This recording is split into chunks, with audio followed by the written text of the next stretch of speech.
हाँ दीदी, बहुत ही इंपॉर्टेंट कीवर्ड्स थे जिसका जिक्र आप कर रही थी, क्योंकि टैरिफ एक ऐसा मामला है जिसको लेकर के इस समय डोनाल्ड ट्रंप तमाम देशों को धमका रहे हैं। तो वही प्रधानमंत्री मोदी पहुंचे तो जाहिर है टैरिफ पर भी चर्चा होगी। उन बिंदुओं का जरा जिक्र कीजिएगा दीदी। देखिए, ये प्रधानमंत्री नरेंद्र मोदी की स्ट्रैटेजी है कि बजट जब वो विदेश गए, अमेरिका गए, उससे पहले जब बजट आया तो उन्होंने कई जगहों पर टैरिफ कम कर दिया। अमेरिका में इस बात की कई लंबे समय से चर्चा है और अमेरिका तो भारत को टैरिफ किंग कहा ही करता था, लेकिन आप देखिए कि कई चीज़ों पे 12% टैरिफ है। अगर यूरोपीय देशों की बात करें तो 2.5% 4% टैरिफ होता है। तो ये टैरिफ को लेकर भी बहुत असहजता है उनको, ट्रंप को लेकर भारत के लिए। अब आप देखिए, सबसे ज़्यादा हार्ले डेविडसन जो बाइक थी उस पर भी इस बार टैरिफ कम किया गया है, उसके पे जो टैरिफ था उसको लेकर भी असहजता थी। तो अब आप देखिए, बेसिक बात यह है, ये दोस्ती हम नहीं तोड़ेंगे।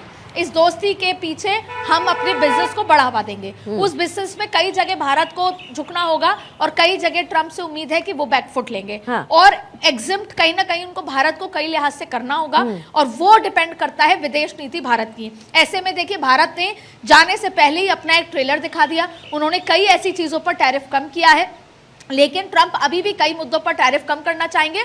और आप देखें कि जब 2 बार फोन पे बात हुई, एक बार 6 नवंबर को जीत की बधाई और दूसरी बार जनवरी में बात हुई, तो जनवरी में आपने देखा, भले ही भारत की तरफ से प्रेस रिलीज में कुछ नहीं लिखा गया, लेकिन अमेरिका की प्रेस रिलीज में ये खास तौर पर लिखा गया था कि हमने ट्रेड बढ़ाने का जिक्र किया है कि भारत अमेरिका के साथ ट्रेड बढ़ाए और डिफेंस की चीजें खरीदे, हथियार जो अमेरिका में बनते हैं उसे खरीदे। तो ये प्रेशर भी भारत पे होगा कि आप हथियार खरीदें। और इसके साथ साथ आप देखिए, क्रूड ऑयल, रशिया पे जिस तरीके की जो बंदी लगाई है अमेरिका की तरफ से, जाहिर तौर पे भारत को इस तरह के लिए भी प्रमोट किया जाएगा या प्रेशर किया जाएगा कि आप तेल भी अमेरिका से खरीदें। अब आपको अमेरिका से जब तेल लेना है तो पूरा वो अटलांटिक ओशन से होता हुआ आएगा, तो जाहिर तौर पे उसकी कॉस्ट बढ़ेगी। तो ऐसे में भारत किन किन चीजों पर झुकने को राजी है और ट्रंप किन किन चीजों पर झुकने को राजी है, इसलिए ये जो बैठक है वो इंपॉर्टेंट से ज्यादा क्रूशियल है, क्योंकि पूरे देश की, दुनिया की नजर होगी। आप फर्ज कीजिए, अगर चाइना पर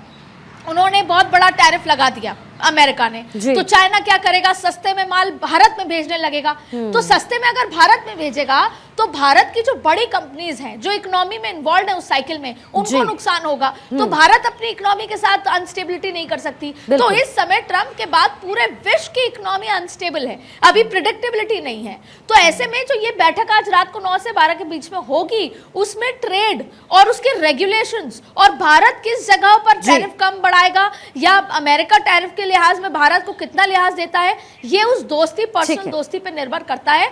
क्योंकि ट्रेड और दोस्ती हैंड इन हैंड चलने के लिए दो लोग जब बैठेंगे तो जाहिर तौर पे बहुत चीजें निकलेंगी, लेकिन द बॉटम लाइन इज कि आप डिपोर्टेशन, इमिग्रेशन, ट्रेड, एनर्जी, इन तमाम मुद्दों पर आज डिटेल्ड चर्चा होगी। रक्षा, इन तमाम चीजों पर डिटेल चर्चा होगी। ये देखने लायक होगा कि क्या कुछ होता है और दोनों पर्सनल दोस्ती के लिहाज से अपने अपने देश के लोगों को कितना फायदा। और अदिति, उम्मीद भी यही है कि प्रधानमंत्री मोदी के दौरे से भारत को जितना ज्यादा मुनाफा संभव हो वो हो सके। बहुत बहुत शुक्रिया अदिति इस पूरे विश्लेषण के लिए।